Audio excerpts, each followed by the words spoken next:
All Hit Radio.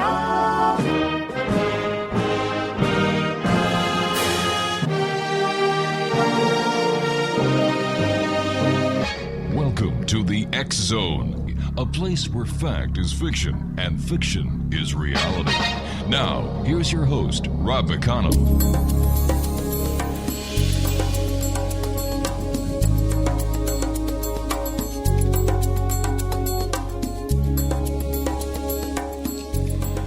And welcome to the X Zone, everyone. My name is Rob McConnell, and we're coming to you from our broadcast center in Hamilton, Ontario, Canada.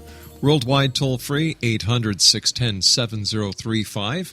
My email address is xzone@xzoneradiotv.com, on all social media sites, X Zone Radio TV, and our main website where you can listen to the show 724-365, www.xzoneradiotv.com. Exonation, my first guest tonight is Dr. Jeffrey Bennett. He is an astronomer, educator, and the author of What is Relativity? An Intuitive Introduction to Einstein's Ideas and Why They Matter, which is published by Columbia University Press. And he's also the author of Beyond UFOs, that was published by Princeton University Press. He holds a PhD in astrophysics from the University of Colorado in Boulder, and is winner of the 2013 American Institute of Physics Science Communication Award and the Entertainment Industries Council Science, Engineering, and Technology Award. Dr. Bennett's 5 children's books are currently on board the International Space Station, being read by astronauts as part of a story time from space. www.jeffreybennett.com is his website. And Dr. Jeffrey Bennett, welcome to the X Zone, sir. A pleasure having you with us. Thank you so much for having me on. From What is Relativity to children's books, you cover the entire gambit. You know, a lot of people are surprised that I write books both for the general public and children's books, as well as college textbooks, because they think these are very different audiences. But I would actually say that the audiences are not as different as they seem, particularly when we're dealing with science, because everybody is interested in science. Everybody learns by making neural connections in their brain, and we can use the same basic approaches for all of these different audiences. Wow, I never thought of it that way. But as an author and as a scientist, how does it feel to have your books aboard the International Space Station? Mind-blowing. I would have never thought that would happen for real. They've never taken books up there, physical books like that before, and somehow they chose mine as the first set that they ever launched up for a program like this. These must be very exciting times in the Astronomical Society and those who study the stars, because science seems to be making advances in leaps and bounds when it comes to astronomy. That's really true. There's just amazing things going on, and not the least of which was last week's successful landing on a comet, which is just truly incredible when you think about it. In fact, I like to tell people it's a great example of what human beings are capable of when we put our minds to doing positive things instead of negative things, as is so often what we do. But yes, the technology has advanced greatly in the last couple of decades. Bigger telescopes than ever before, more telescopes in space where they can see different parts of the spectrum than we can see from Earth. And these missions that have been flying out around our solar system to the planets, the comets, the New Horizons, which will fly past Pluto next July, there's just an enormous number of new discoveries going on. What was it that happened when you were a child to make you want to become an astronomer? What was it that drew you to the stars? Well, you know, I think everyone has an inherent interest in understanding our place in the universe, and that's why people everywhere of every culture have always been fascinated with looking up at the stars at night. In my particular case, what put me on this career path was probably two things. One was the Apollo missions to the moon, and the other was the movie 2001, A Space Odyssey. Oh, right, Arthur C. Clarke's. Yes, wonderful movie that I hope everyone will watch, and I think a lot of people out there are probably going to see the new movie Interstellar, which actually has a lot to do with relativity, one of the things we're talking about. But it's a very good movie. I hope everyone will see it, but you'll like it even more if you also go see 2001: A Space Odyssey, because director Nolan actually borrowed a lot from that old movie. And I hope this new movie will inspire kids to get excited about science and space travel in the same way that that movie, 2001, did it for me many decades ago. That was truly one of the great classics of all time. Absolutely. Jeff, stand by. You and I have to take a commercial break. We'll be back in 2 minutes as we continue our discussion, Exonation, with our very special guest this hour, Dr. Jeffrey Bennett. Once again, his website is www.jeffreybennett.com. That's JEFFREYBENNETT. And if you'd like some more information on Storytime from Space, that website is www.storytimefromspace.com. We'll both be back in 2 minutes as the X Zone continues, investigating the world of the paranormal and the science of parapsychology from our broadcast center in Hamilton, Ontario, Canada. My name is Rob McConnell. Don't go away.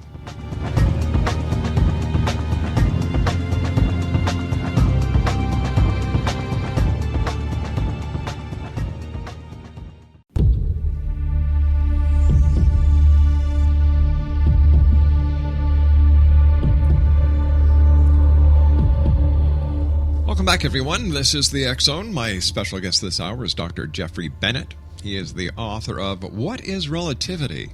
An intuitive introduction to Einstein's ideas and why they matter. And he's also the author of Beyond UFOs, his website, www.jeffreybennett.com. All right, Jeffrey, your book is entitled What is Relativity? Okay, then. So what is it? So relativity is our modern scientific theory discovered by Einstein that explains the basic nature of space, time, and gravity. And so therefore, relativity is really embodies our entire modern understanding of the universe, of astronomy, and of physics. So it is really integral to everything that we do in our lives. That's the nutshell. All right, that's the nutshell. Now, how did it get its name? Is it because everything is so relative about relativity? Well, there you hit on what is one of the most common misconceptions about the theory of relativity, which is that it does not say that everything is relative. Einstein was looking particularly at what we call the relativity of motion. And I can give you a very simple example of that. And if you visualize our planet and visualize an airplane taking off from Nairobi, Kenya, and flying to Quito, Ecuador, which happen to both be on the equator.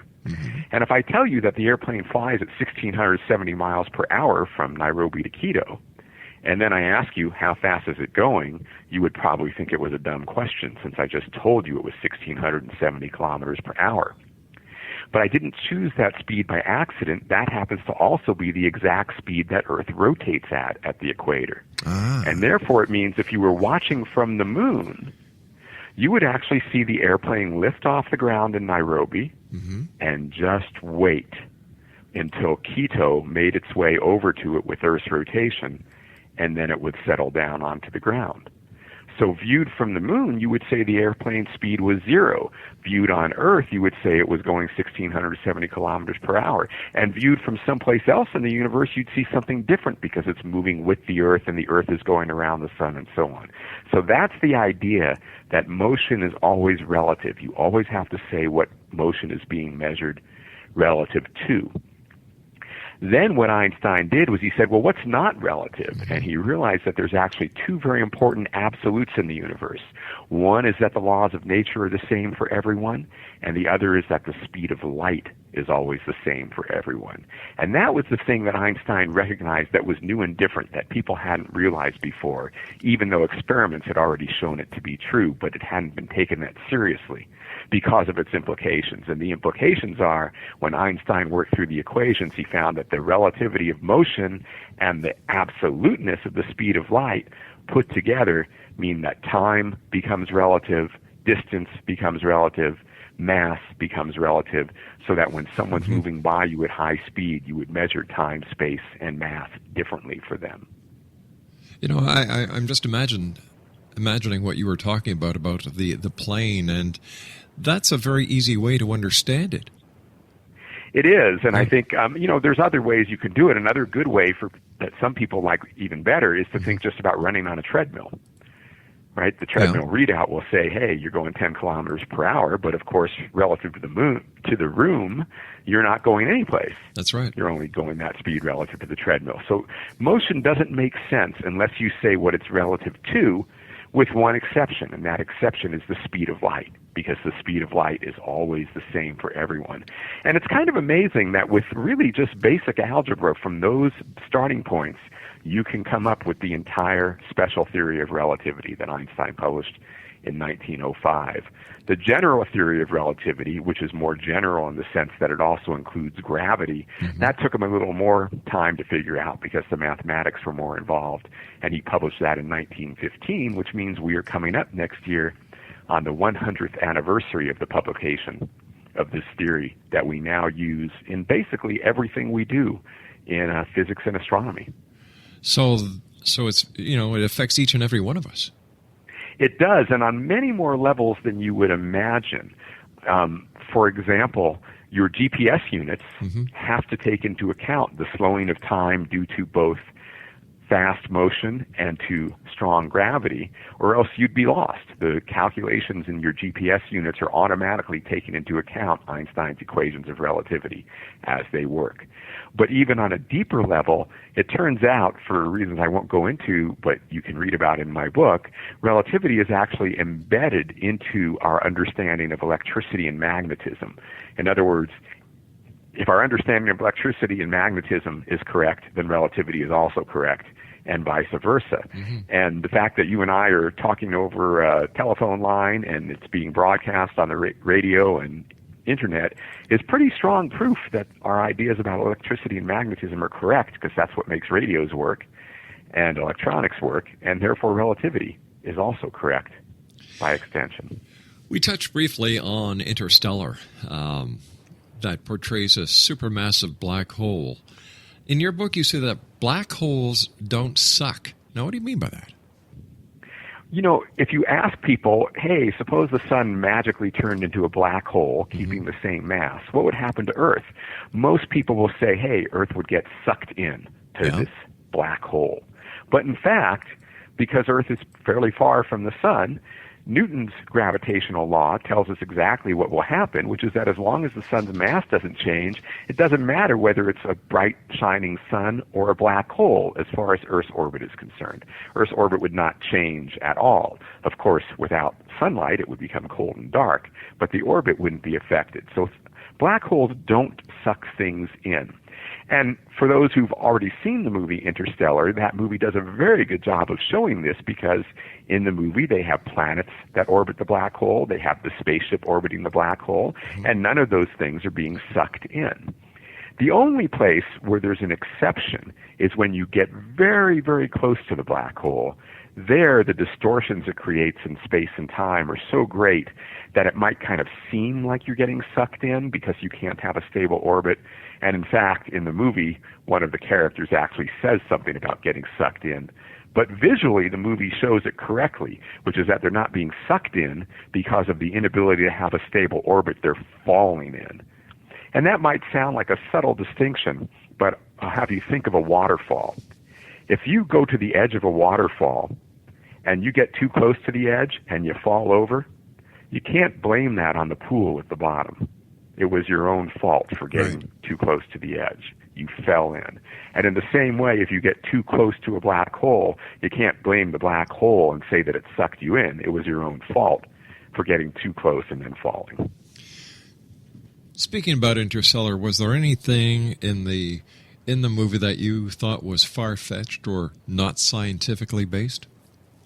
Well, there's a lot in the movie that's far-fetched, but most of it is actually very nicely scientifically based, and that is because Caltech professor Kip Thorne, who is probably the leading expert in the world on Einstein's theory of relativity, he served as executive producer and one of the writers on the film. So he made sure that they stuck to science that's either known to be true or at least not known to be false, right? So wormholes, for example, we don't know that they can really exist, but he showed what they'd be like if they can exist.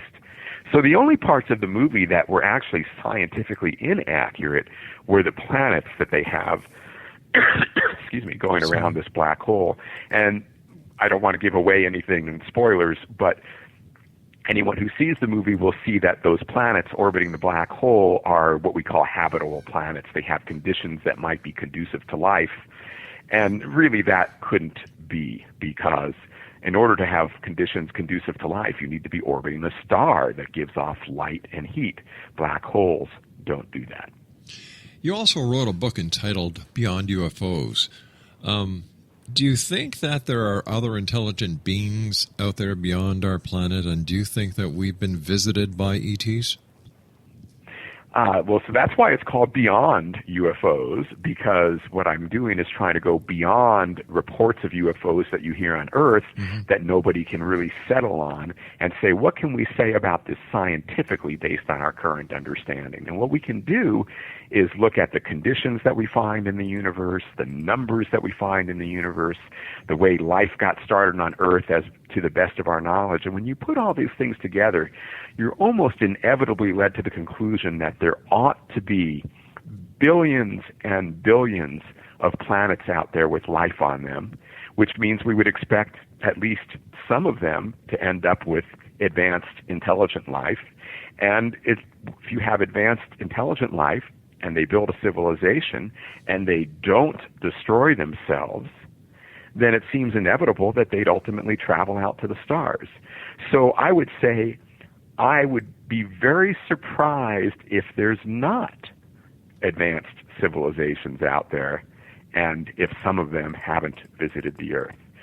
But I haven't seen the evidence to say that that's the case yet. I'm hoping we'll find that evidence by continuing our scientific study. What was the most difficult part for you as an author writing either one of your books? What is Relativity or Beyond UFOs?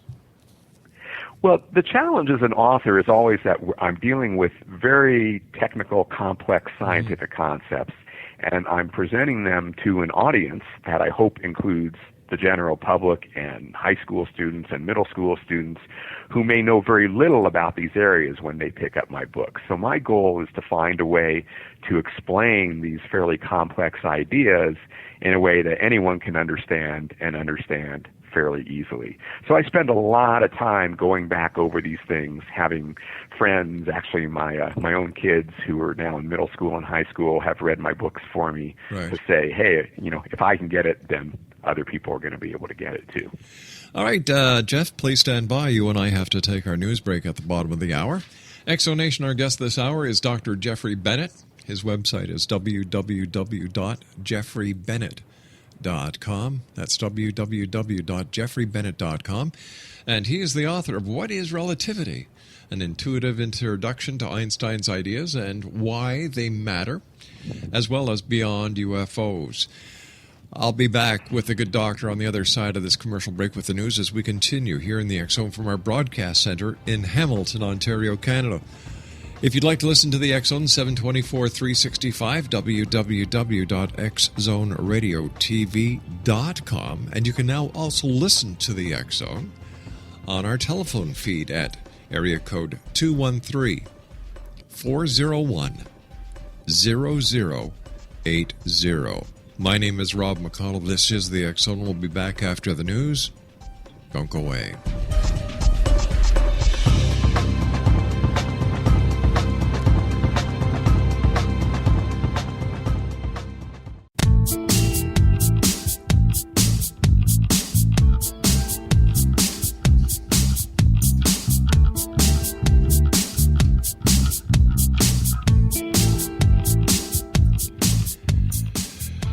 Welcome back to the X Zone, everyone.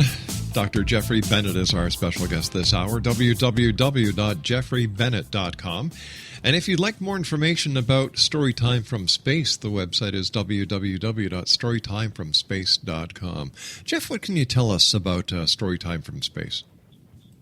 Well, Storytime from Space is really kind of a remarkable new program. And the way it started was a educator from NASA named Patricia Tribe, who actually lives up there in Canada, and a astronaut named Alvin Drew were talking together one day and about what they could do for science education and getting kids more inspired to learn science. And Patricia said, well, what if we had astronauts read books to kids from orbit? And Alvin said, surely we've done that before. And they looked it up and found out, no, NASA had never done that before.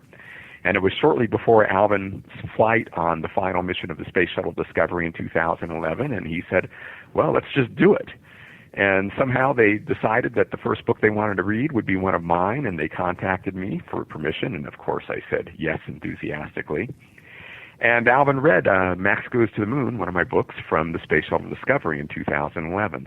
And that video is posted on YouTube, and people got excited enough about it that they said, can we do this more? And he read from a PDF of my book on his computer, and they said, can we send the actual physical books?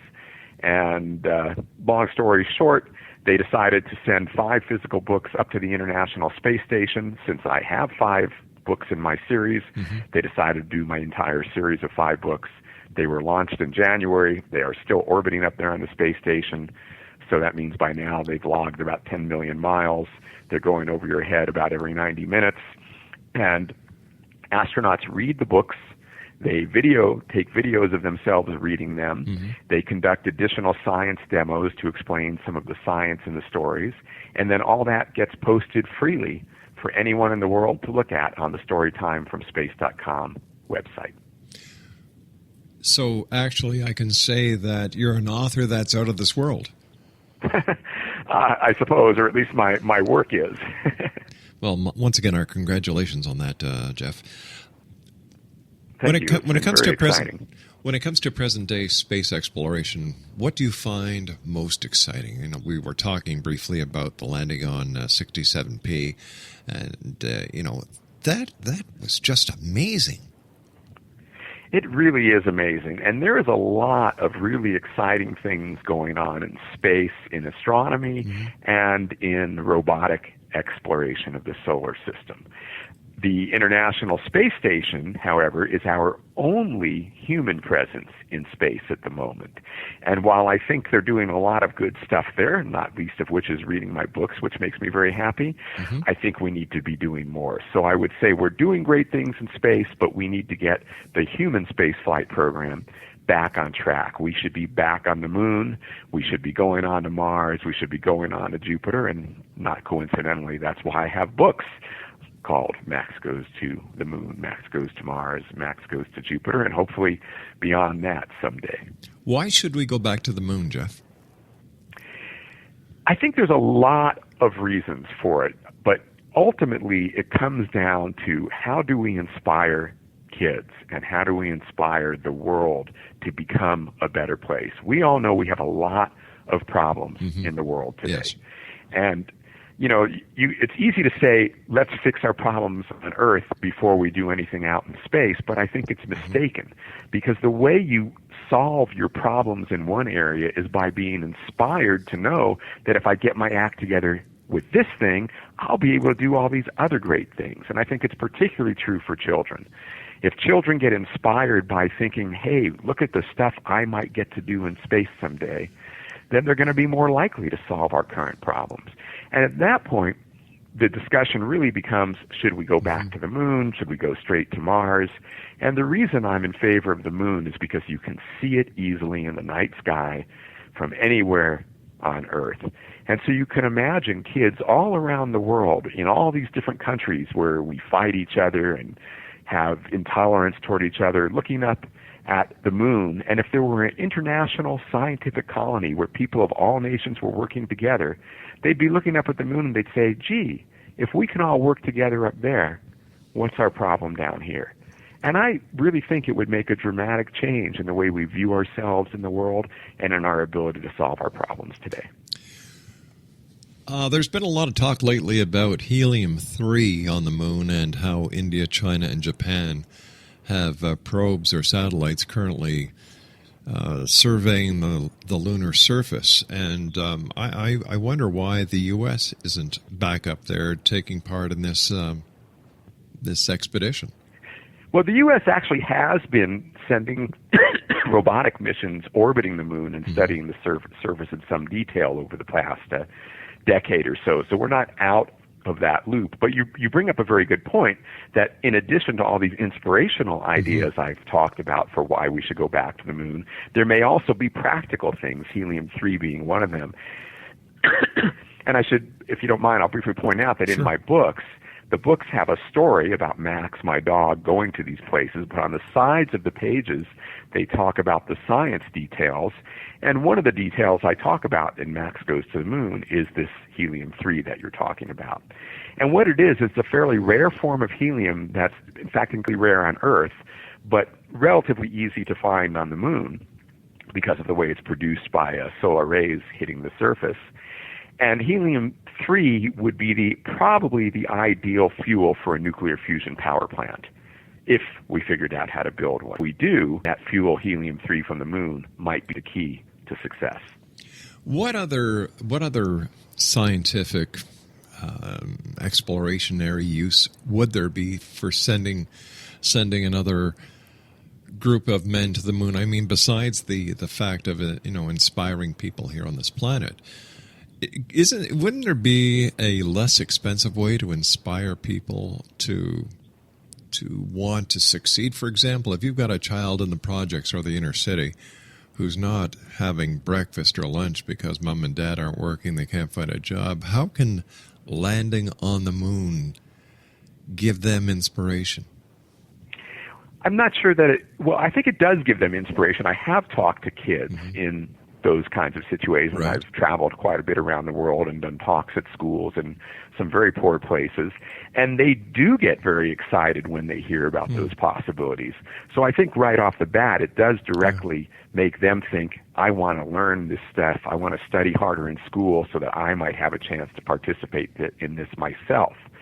In addition to that, just by bringing up the level of education around the world, getting more scientists and engineers inspired, just like most scientists and engineers of my generation were inspired by the space program in the 60s by Apollo, that means there'll be more technology, there'll be more, economic development, and that will help everyone as well. And I really don't think that there is a better way, a more effective way of generating that inspiration, because anything you do on Earth is localized, but when it's the universe, again, it's something that people all can see every day when they look up at the sky, and it really impacts us on a deeper level, I think, as human beings than almost anything else that we can think of.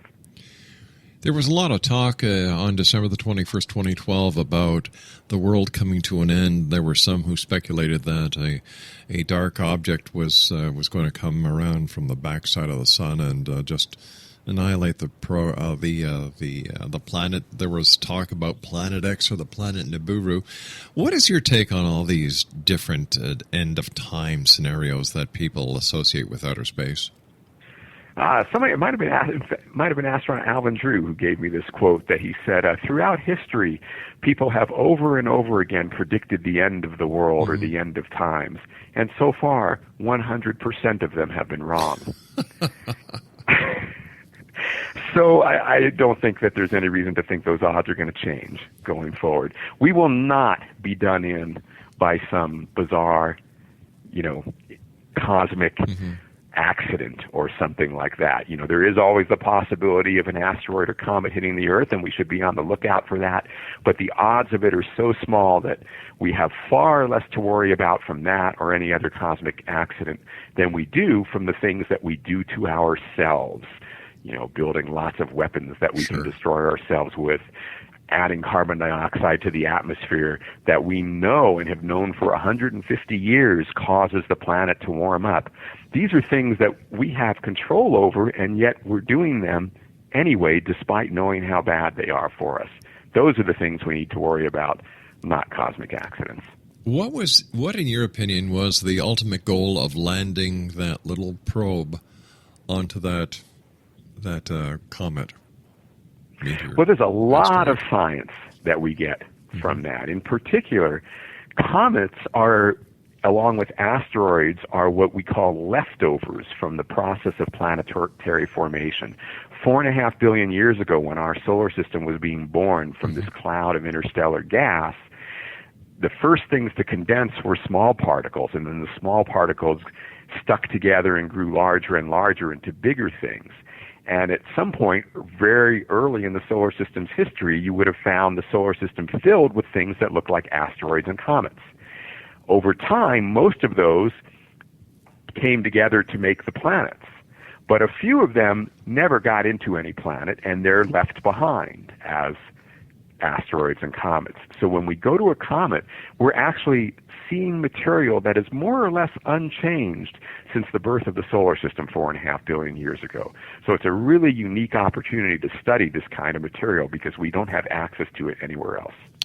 And as a scientist, what is your opinion on the privatization of space flight and space travel? And, for example, the company that replenishes the International Space Station? Yeah, there's a couple different companies that are doing it. I think it's a fantastic idea. You know, in the long run, if you go back through history, go back to the time of the European voyages of exploration a few hundred years ago, initially they were funded by governments. But in order to sustain themselves, they eventually became funded privately and eventually became cheap enough that many, many people could participate in them. And we need the same thing to happen with space. Up till now, it's been something expensive enough that only governments could do it. If we start encouraging private industry, then we can hope the prices will come down. And eventually, perhaps in a few decades, you and I will be able to travel out into space, you know, buying tickets for the same price that we now buy airplane tickets. I wonder if there'll be a luggage restriction like there is on aircraft. There will be probably very severe luggage restrictions due to the weight requirement. Yeah. I should also point out that that's another reason why I'm very much in favor of going back to the moon. If you want to go to the moon with our current rocket technology, it takes about 2 days in each direction. So you could go spend spring break on the moon and come home after a week. Whereas Mars, with our current technology and the fact that it has a different orbit than Earth, you basically have to take a 2-year trip. And as a tourist, a week sounds doable. 2 years, maybe not. I hear you on that one. In your opinion, what has been the most significant scientific importance that has been or can be attributed directly to the International Space Station? The International Space Station's greatest importance is probably in understanding what happens to the human body in space. Because if we want to do longer missions into space, we will need to have that data. In addition to that, the second probably most important thing has been that we use the space station to observe Earth.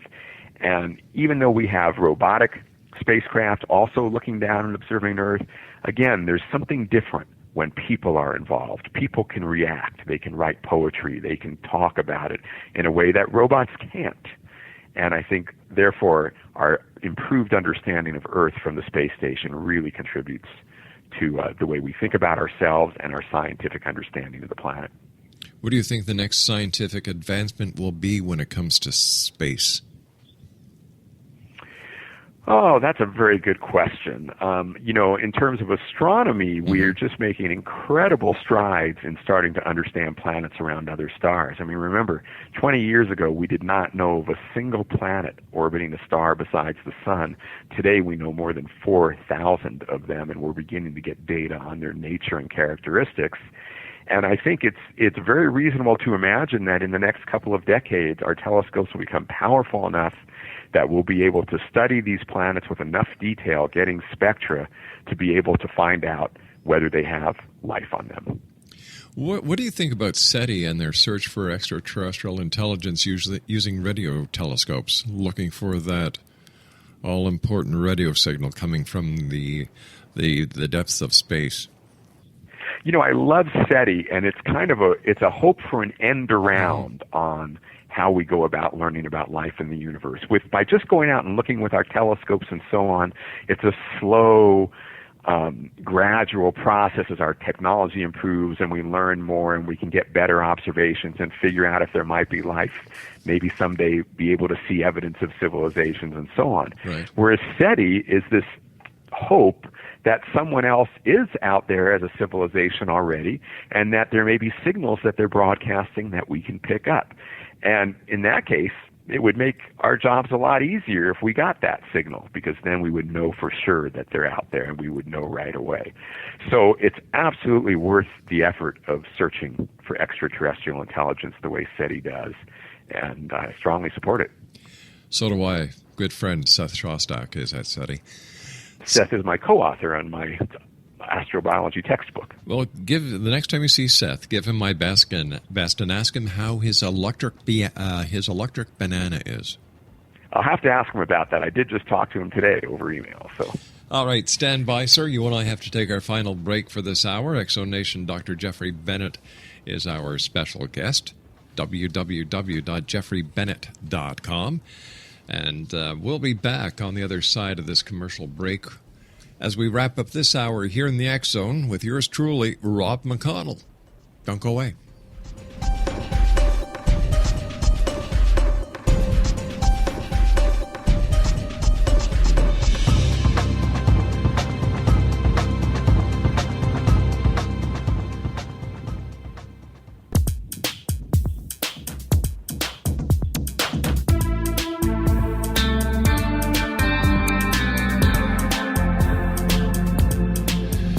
Exonation, Dr. Jeffrey Bennett is our guest this hour.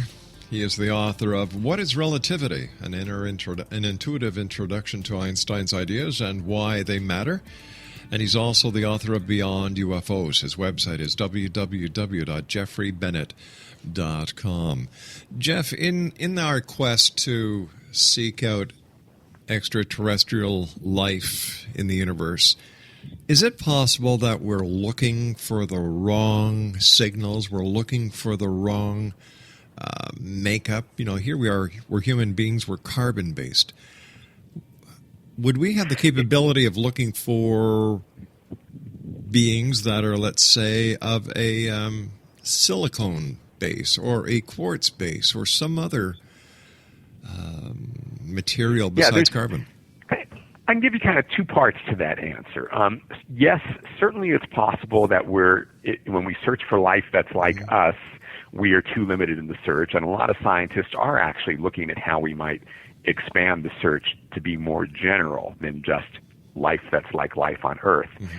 However, we also know that life like on Earth seems to have gotten here through natural processes. We think we have a pretty good understanding of how life originated on Earth. So even if there are other possibilities, the fact that it happened here means there ought to be plenty of other worlds on which it happened in a similar way, so we would still find something by searching for life in this way.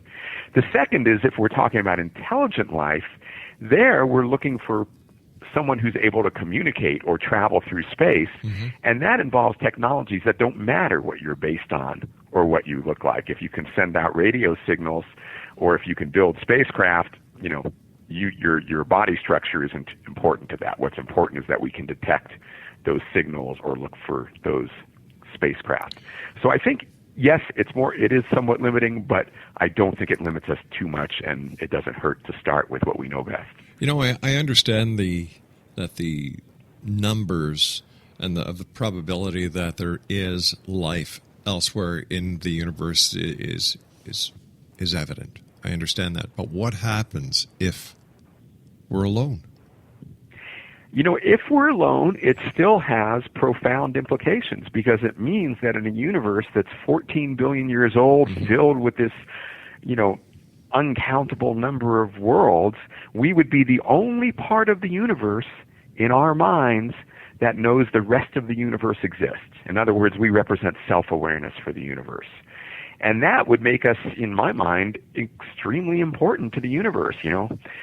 everyone wants to know that they exist, and the universe presumably in some sense wants to know it exists. And if we're the only way it knows, that makes us really special. Jeff, we've got about 40 seconds left. What is the message that you'd like to leave with the X Zone Nation tonight? Well, I hope that everyone will be inspired to help build ourselves a better planet. And if you don't mind, 2 quick plugs. I hope everyone will check out my post about interstellar and what's right in the science on my jeffreybennett.com website on the blog page, and maybe also consider getting some of my children's books for their kids. Hey, it is Christmas. That'd be a great idea and a great gift for kids. Thank you. Jeffrey, thank you very much for joining us. It's been a pleasure talking to you. Continued success, and like I said, the next time you're talking to Seth, ask him about his electric banana. I will, and thank you very much. Take care of yourself now. X Zone Nation, my guest this hour has been Jeffrey Bennett, and his website is www.jeffreybennett.com, and he is the author of What is Relativity? An Intuitive Introduction to Einstein's Ideas and Why They Matter, and also Beyond UFOs. I'll be back on the other side of this commercial break with the news at 6.5 minutes past the top of the hour as we continue here in the X Zone from our broadcast center in Hamilton, Ontario, Canada. You can always send an email to xzone@xzoneradio.tv, and you can listen to the show 7/24/365 at www.xzoneradiotv.com.